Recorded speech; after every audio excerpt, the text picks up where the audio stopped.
Hello, Dr. Brad Hulsebus here, and welcome to another edition of Ask the Chiropractor. Ask the Chiropractor is my little podcast that I do when someone has a question about chiropractic or chiropractic care. I try to answer. I'm a chiropractor here in Rockford, Illinois. I'm a proud graduate of Palmer College of Chiropractic, and I'm happy to be the team chiropractor of the Rockford Ice Hogs. Let's dive into it.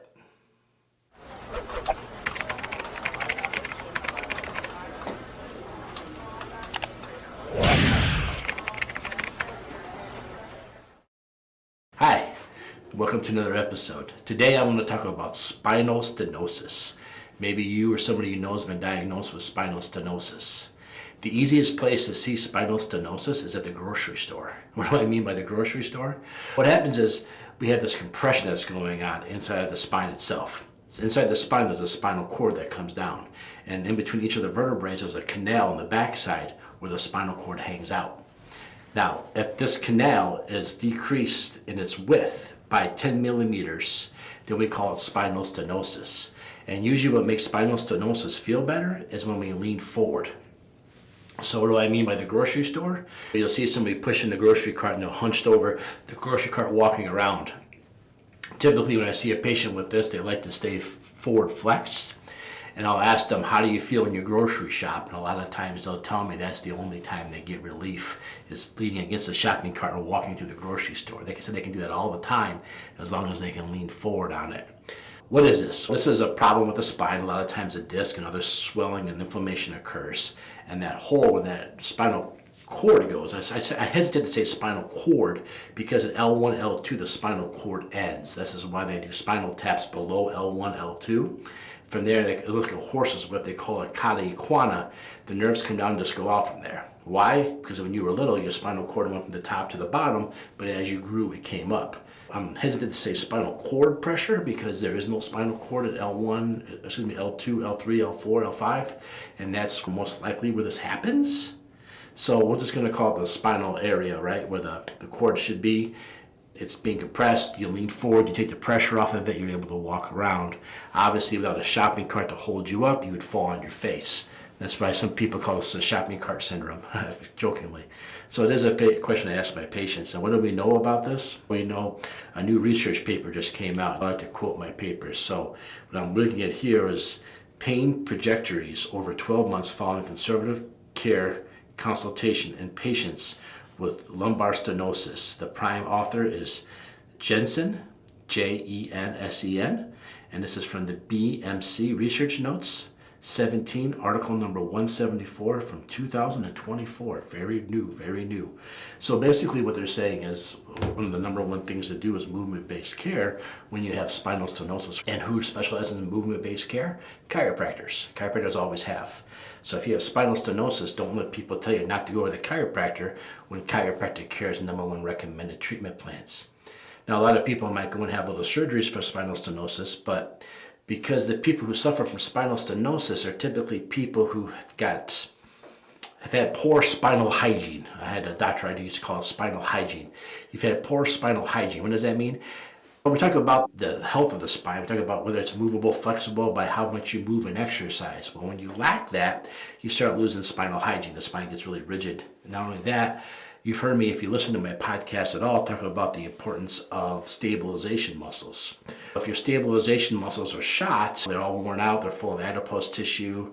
I'm not trying to call them fat, but when they degenerate, that's what they get replaced with. When those are like that, the odds of you bouncing back or making a recovery get slimmer and slimmer. So if you go in and they do a little cleanup surgery, the odds of you having spinal fusion down the line are very high, because now that they've gone in, you can't go in and cut through stuff without damaging things, and the things they damage are the things that we need to have you help and repair. So they always recommend trying some movement-based care first, and again, nobody does movement-based care better than the chiropractor.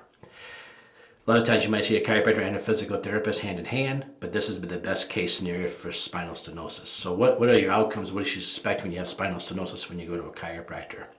Well, some chiropractors might use what they call a flexion table. You might bend you into position, flex you a little bit, and start doing traction on you, trying to open that area up. Basically what happens when you pull the vertebrae apart in traction, you create a suction, we start sucking the disc back into place. That with the chiropractic adjustment correction, we typically get some results. But the part that's tough on this is because the person I listen to all the time always says that gravity and time are undefeated. It takes time to correct this. The stenosis takes a long time to develop. It doesn't happen overnight. These are something that takes years and years and years of being wrong. And it gets to the point where I just can't take it anymore. I'm going to finally go see the doctor. And everyone's hoping for that cure to happen overnight. When unfortunately with spinal stenosis, it takes time. And that's why this is a 12-month thing. They interview people for 12 months to talk to them about the relief and the time it took. Because it does take a long time. It takes a long, long time to get better from spinal stenosis. And it takes lots of times ongoing care, and it takes ongoing work and homework and activities.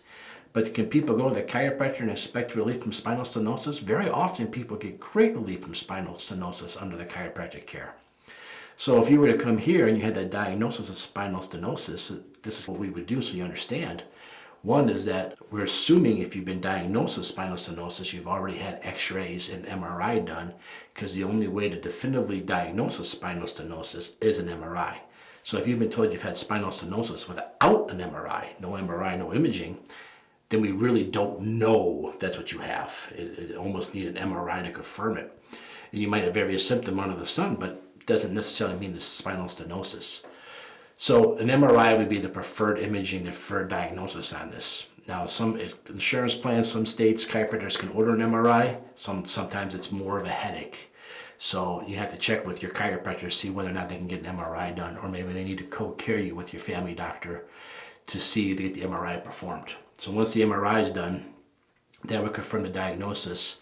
Then we want to start doing chiropractic adjustments. Now, how long does it take? How many times do I have to come? This goes back to many of my previous podcasts. How degenerative is it? How much disc height have you lost? Do you have osteophytes or spurring already occurring?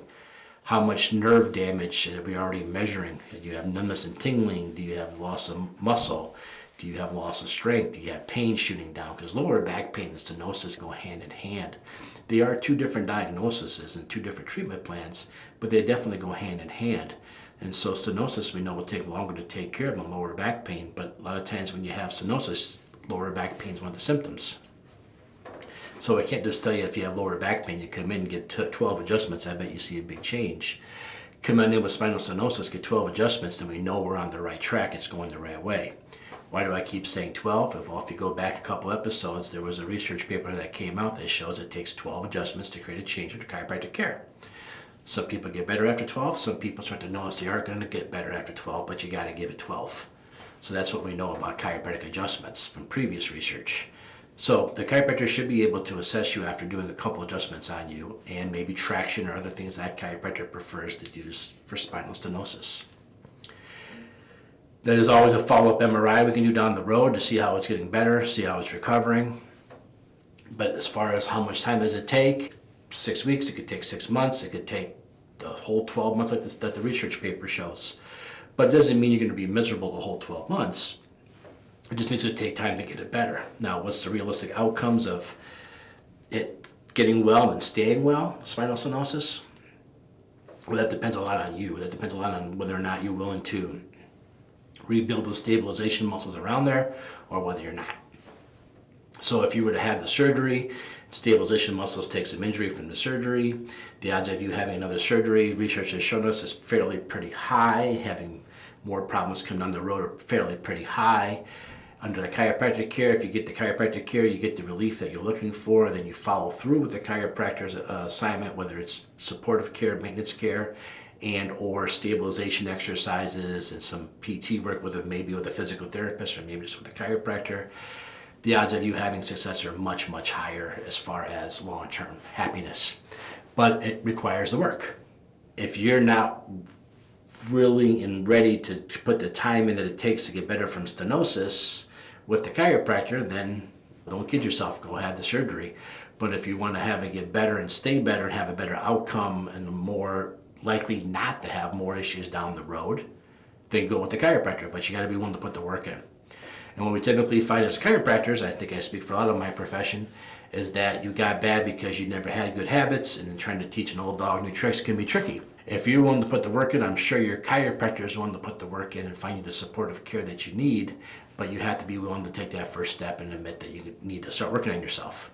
If it's beyond the point of repair, if the spurs are too big, the degeneration's too big, the stenosis is too much, you've lost use of your legs. So we've had people come in having traumatic spinal stenosis where they fell on some bad hernia or something like that. And that's not what we're talking about. We're talking about the long-term spinal stenosis that occurs over time. So if you're willing to put the work in, the chiropractor is willing to put the work in, you probably find yourself a good connection there. So don't expect quick, fast, immediate results with spinal stenosis. It's going to be a little bit of a road to recovery, but there is research and data and evidence that shows that chiropractic can definitely help you down that road and get you there. Now, does that mean it's going to take everybody a real long time? Absolutely not. That's why you need to look at the MRI report, when you look at the overall integrity of the soft tissues, the muscles, stuff like that. I just got rid of an MRI report right before I started this podcast. And the patient's been having ongoing lower back issues. The soft tissue report on the MRI says the soft tissue looks great. So that's why this patient, we're going to have a great outcome and a fast turnaround. Without that information, no, I can't really answer that. So if I have spinal stenosis, can I go to the chiropractor? It's one of the more preferred options according to the literature. Can I expect to go in there and have immediate quick results? Probably not. It's probably going to take some time work on both the chiropractor and yourself to get yourself over it. If I go and have surgery, can I expect immediate results? Probably could even be faster results than the chiropractic. But again, there's loss of integrity now, and the reason you had the stenosis in the first place is loss of integrity. After the surgery, they do the best they can to make it better, but now it's lost some of its integrity, so can it make a full bounce back? Probably not. The likelihood of you having a follow-up, more aggressive surgery are higher than under being under chiropractic care, so that you have to weigh your options and make your own choice. So can chiropractors help with spinal stenosis? The evidence and the research shows absolutely. Does it happen quick, fast, and easy? Probably not. It's probably going to take a little bit of time, but again, it took a long time to get there. So if you see yourself leaning over that grocery cart in the grocery store, getting around for some help, you better react to it sooner than later, because the longer you wait, the longer it takes to get better. So, and if you see a loved one doing that, get them to a chiropractor as soon as you can. There's the answer: spinal stenosis. Thank you for listening, and come back next week. We'll have another question on Ask the Chiropractor. Thank you. And if you want to see that research paper, I'll put links in the post. You should be able to find it. And if you have a question about chiropractic or chiropractic care, always ask a chiropractor. They're the only ones that actually know the answer. Thank you.